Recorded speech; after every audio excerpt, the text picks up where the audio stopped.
کوئی شخص دور ہے اور کوئی ساتھی اس سے ملنے کے لیے جا رہا ہے تو اس کو سلام کہلوانا یہ بھی مشروع ہے کہ بھئی میرا سلام فلاں کو پہنچا دینا، میرا سلام فلاں سے کہہ دینا، یہ بھی مشروع ہے۔ اور احادیث سے ثابت ہے کہ صحابہ کرام ایک دوسرے کو سلام پہنچایا کرتے تھے، اور حضور صلی اللہ علیہ وسلم کی خدمت میں جب کوئی جا رہا ہوتا تھا تو صحابہ کرام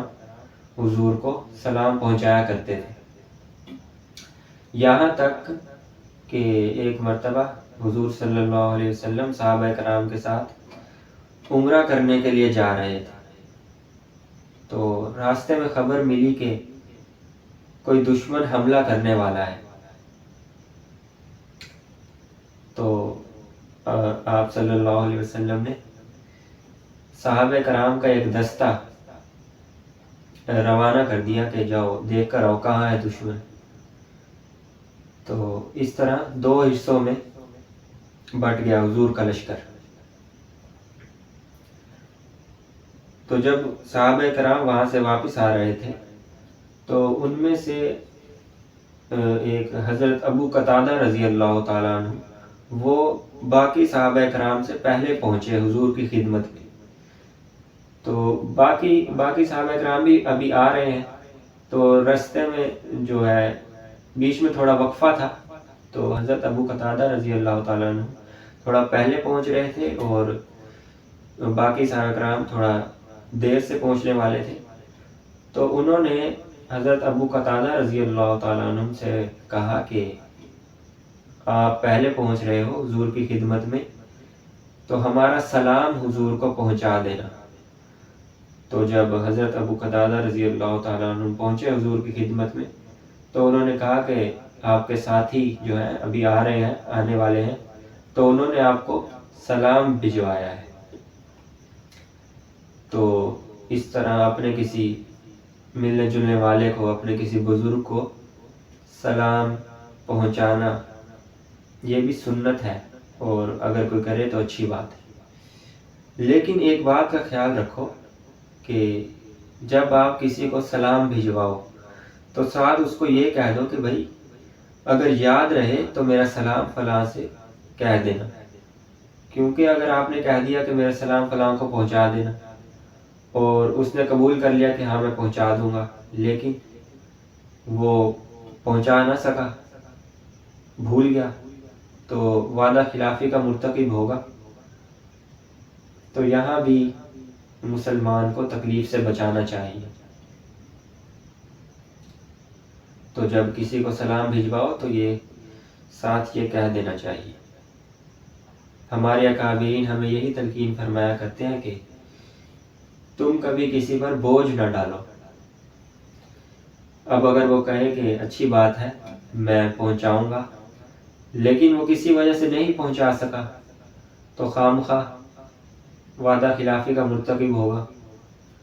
تو اس لیے یہ کہہ دینا چاہیے ساتھ۔ ایک بات تو یہ، دوسری بات یہ کہ جب کوئی سلام لے کر آئے آپ کے پاس تو اس کو جواب یہ دینا چاہیے کہ علیہم وعلیکم السلام۔ وعلیکم السلام تو اس کو کہا جاتا ہے کہ جو شخص سامنے ہو، لیکن جب کوئی سلام بھجواتا ہے تو اس